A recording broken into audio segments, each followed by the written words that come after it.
Hello and welcome back, everyone, to Legacy of the Duelist with Rocket Rabbit Commentaries. And in this episode, we get to play with Shark and the Heartland Carnival. I like Shark. Seriously, Shark and Kite are significantly more fun to play with than Yuma is. And it's weird, because Yuma's archetype of the Onomatopoeia and Utopia monsters gets to be the most powerful out of the three characters, like, pretty factually. But because we start off, in like the first wave of support, and Yuma doesn't get much of upgrades for his deck, Kite and Shark actually do get some of their upgrades, not a lot of them, but some of them. Yeah, they just end up being significantly more fun to play with. Quentin is explaining a bunch of the backstory that happened to Kite and that happened to Kite specifically, and it is actually extremely convoluted and involves interdimensional aliens, which is why I don't want to talk about it, because yeah, we'll be covering interdimensional aliens a lot. Well, we already have been because of Astral. You'll notice that we've not actually seen anything from Astral in the past couple of duels, though. This is technically during the period where Yuma is supposed to be learning or have successfully learned from Astral how to take care of his own problems. It's just not actually true. And yes, as Annotation Gerda mentions here for the third time, Galaxy Photon is way easier and funner to play with than Yuma's Weenie Utopia stuff. I think this is supposed to be the duel where Kite actually gets access to Neo Galaxy Eyes. Let's see. Yes, Neo Galaxy Eyes Photon Dragon, which is Blue Eyes Ultimate Dragon, except it's significantly better than Blue Eyes Ultimate Dragon in that it actually exists.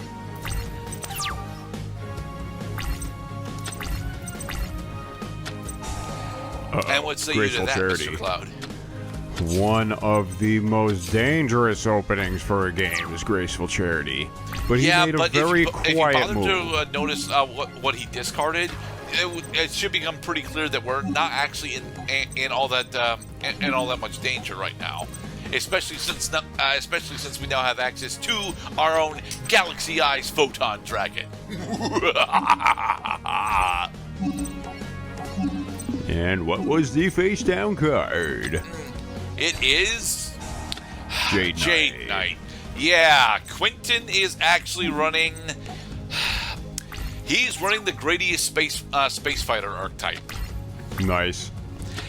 It is nice. To be perfectly honest, this is a very nice archetype. It was relatively competitive for a very small amount of time, and it was able to be so because of the additional support provided by Jade Knight and Lord British Space Fighter.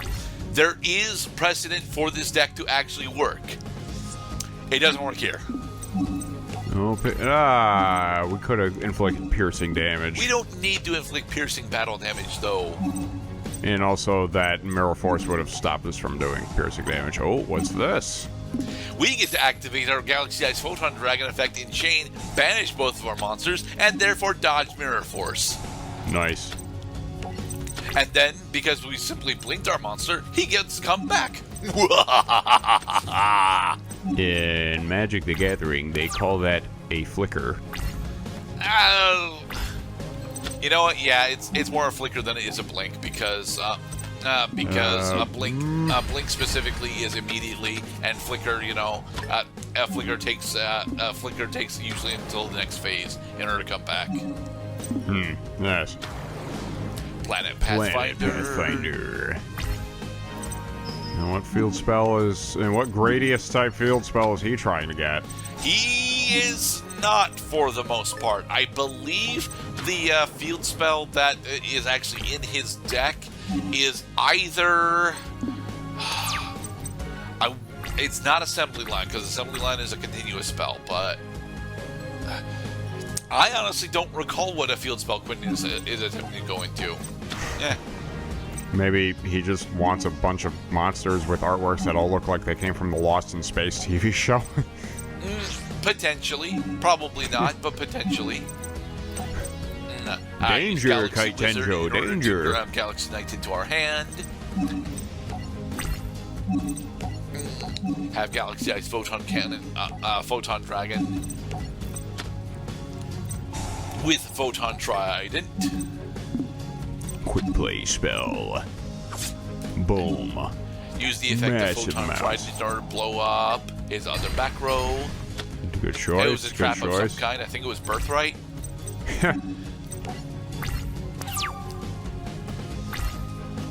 Alright, you're up against 3,000 attack, mister.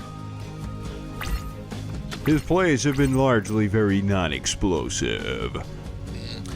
Okay, so I think what we're gonna do is we're gonna actually normal summon our Galaxy Knight without tributing in order to get another Galaxy Eyes Photon Dragon onto the field, which from there we can go to Neo Galaxy Eyes. Nice. Except we screwed it up. Oh well. Uh-oh. UFO turtle effect to go into another UFO turtle. Is he about to do the thing? I don't think so. Okay, what's he gonna get? Yep, he went into a different, but he went into fucking Woodborg Impachi? Yes, he went into Woodborg Impachi. Now, let me be clear about this, Mr. Cloud. Woodborg Impachi serves a very interesting part of Quinn's deck, because I believe Quinton is attempting to use machine duplication in order to get Woodborg Impachi at 3 out onto his field, specifically so that he can, go into the rank 5 heavy drilling machine that I don't actually remember what the fuck his name is, and proceed to wipe our field over and over with it. At this point, I would expect him to summon the goddamn Osimo 5000. The theming with this deck so far has been video game nerdery predicated on Gradius from the 1980s, while also, one's idea of a robot is basically a guy wearing a fucking tin can on his head. Alright, Kite. We have successfully summoned out your actual boss monster at the moment, Neo Galaxy Eyes Photon Dragon. We didn't use Photon Dragon for it, so he doesn't negate the effects of all other monsters on the field, which is nice, because now, we don't actually have the ability to detach it. No, we cannot. Oh well. Alright. But now he is basically a bonificated. He is most certainly bonificated. Wah! Yeah, I actually like playing with Kite a lot more than Yuma. I've said that 4 times. Fuck it. Now. Yeah. But Quinton is explaining here that he's also not actually a villain. He did a villainous thing very specifically, but he's doing villainous things specifically to push Kite into doing the correct things, which is not necessarily something that actually works because, yeah. Alright, I hope you guys are ready for a long duel, because the rest of this part is Shark versus Quattro. This is a very important duel for Pasquaret because we end up on a duel puzzle that he actually solves. It's very nice. Oh, Reginald! I disagree! Just call him Shark, okay? I'm sorry. My Family Guy brain activated as soon as I saw the name Reginald. Alright, so we've got access to Shark Drake, a C-32 Shark Drake, and the submersible carrier shark. Alright then. So what do we want to open with? Looks like we want to open with Water Hazard, and then from there... no, we're just going to open a Metaball Shark and let it sit. Shark's deck, for the record, is actually very heavy on a relatively complicated sequence of swarming monsters. The shark archetype that he's got here is actually somewhat consistent, just not as consistent as it really wants to be. But Quattro, using second and third wave support for Gimmick Puppet, has managed to bring out his actual boss monster, Gimmick Puppet of Strings.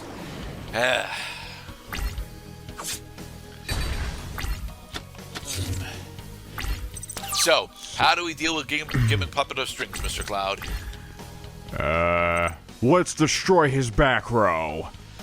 We can definitely do that with Deep Sinker, but I don't think it's going to be enough. I don't think it's going to be enough for us to actually, do the things. Let's modulate the levels of our monsters and give the impression that we're trying to accomplish something. We don't have any of the level 3 monsters in our hand, though.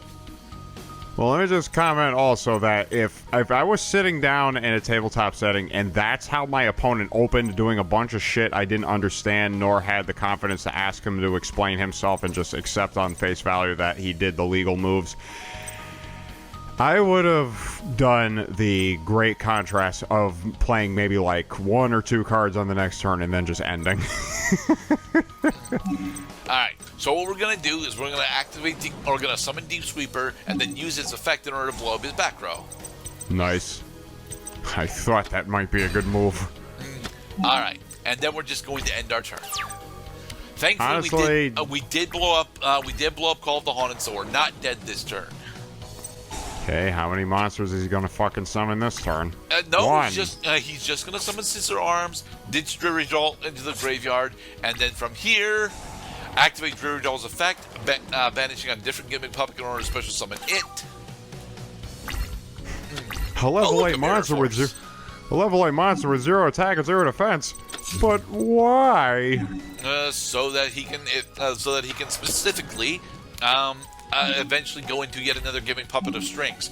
The gimmick puppets quite recently got a very powerful new gameplay loop where they have the ability to FTK on turn 1 relatively consistently, and they don't use any of these monsters with the exception of strings in order to do it. So what the fuck? he is putting string counters on all other monsters on the field. They have those? Yes. He's going into another gimmick puppet of strings. Yes, another gimmick puppet of strings. Quattro believes he has game here, so he's pushing as hard as he can for it.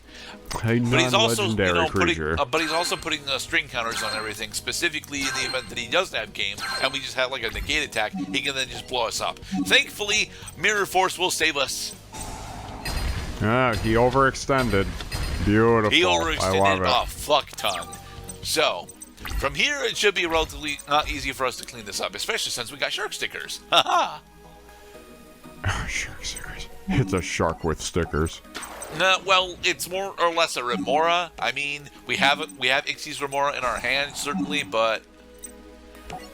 And I actually screwed this up here. I was not supposed to summon shark stickers from its effect. I was supposed to use Hammerhead Shark in order to bring out shark stickers so that I could go into submersible afterwards. I tell you, the artwork on Hammer Shark would not look quite as ridiculous if the top of his head did not have that little notch on which you could remove a nail from a 2x4. Alright, Dreary Doll is back. And he put a card, and then he ends his turn, opening him up to piercing damage. Okay, so... Water hazard?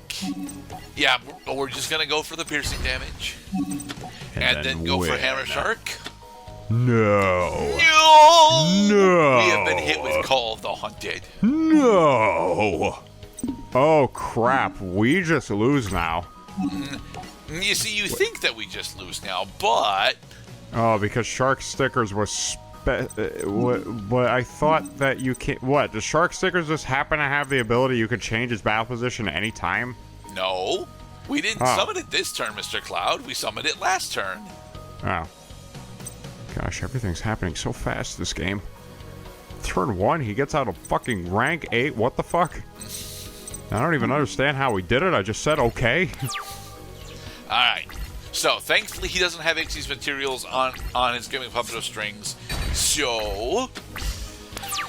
Okay. Well, okay, tie game. So, what's the move here? I'm not entirely sure. You've been sitting on water hazard since the beginning of the game. Surely it has some function. I think, yeah, I do know what we are attempting to set up specifically, but it involves us actually using Shocktopus, and us using Shocktopus right now doesn't seem to be the most consistent of things right now. You know. Are we really going to have to modulate levels for the win? No, we are not going to have to modulate levels for the win, but no, we are going to have to do something. Something that I'm not exactly the biggest of fans of. See, look, I know we're in Yu-Gi-Oh! Zeal now, but can I use some, like, tuners and synchro monsters, please? Oh, come on. We don't need synchro monsters in our big gimmick puppet of strings. Right? Plus, what synchro monster would you even want to go into right now, Mr. Cloud?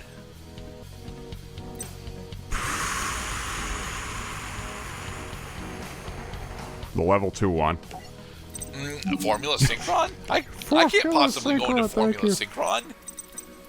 Well, I mean, I know you can't. Well, you mean with all these amazing powers of changing the levels to either this or that, you can't make a level 2 freaking synchro? No, because level 2 synchros are very difficult to make. Yeah. Alright, so we've successfully summoned Submersible Arrow Shark. Which will allow us to...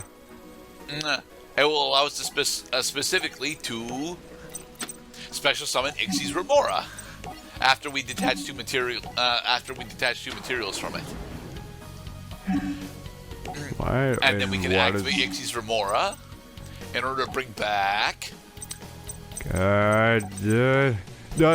need the sweeper. Get the sweeper. We got spells. We got the deep sweeper. We did get the deep sweeper. That is freaking clutch, bro. Alright, nice. flip summon Shocktopus. We're taking him out by the very means by which he got back in the game. Okay. Also, what the hell are you doing? Just take out Call the Haunted and win. You got no reading left to do. My brain hurts.